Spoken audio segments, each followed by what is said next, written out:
রাজধানীর তেজগাঁওয়ের love road signal মাথায় helmet না থাকায় এক মোটরসাইকেল চালককে মামলা ও মোটরসাইকেল সহ আরোহীদের ছবি তুলে রাখেন ট্রাফিক পুলিশের এক সদস্য। পাল্টা ওই ট্রাফিক পুলিশ সদস্যেরও ছবি তুলে নেয় মোটরসাইকেল চালক। ওনার উপরে তো পুরোই ক্ষুব্ধ। আমি সাইড করতেছি, উনি আমার চাবিটাও নিয়ে নিছে। ওকে, আমার হেলমেট ছিল না, আমার ওয়াইফ ছিল সাথে, হেলমেট ছিল না, কোনো সমস্যা নেই, কিন্তু উনি ছবি তুলবে কেন মহিলা মানুষের? উনি আমার যেরকম ছবি তুললো আমিও এটা এখন দিব, ফেসবুকে দিব, অনলাইনে।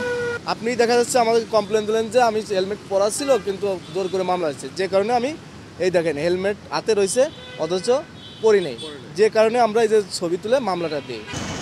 রাজধানীর অন্যান্য পয়েন্টেও মামলা দিতে গিয়ে সুপারিশ, হুমকি, ধমক সহ নানা বিপাকে পড়ার দাবি ট্রাফিক পুলিশ সদস্যদের।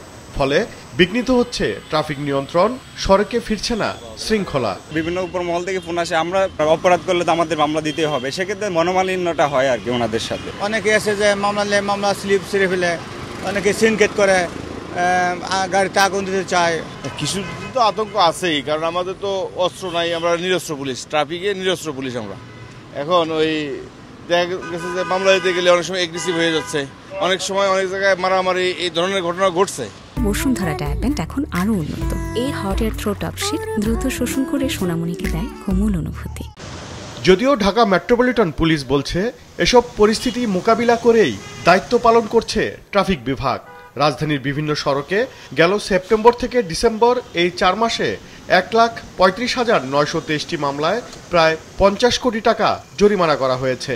কঠোর হতে গেলে হয়তো অনেকেই পুলিশের প্রতি অনেকেই ক্ষুব্ধ হতে পারেন, তার মানে এই না যে আমরা আমাদের যে আইন প্রয়োগ থেকে আমরা একটু বিচ্যুত হব বা এক্ষেত্রে আমরা কোনো রকমের শৈথিল্য প্রদর্শন করব না। সড়কে শৃঙ্খলা ও যানজট নিরসনে ট্রাফিক পুলিশকে দায়িত্ব পালনে সহযোগিতা করতে চলাচলকারীদের প্রতি আহ্বান জানিয়েছে ঢাকা মেট্রোপলিটন পুলিশ। ওবায়দুল কবির, মাছরাঙা সংবাদ, ঢাকা।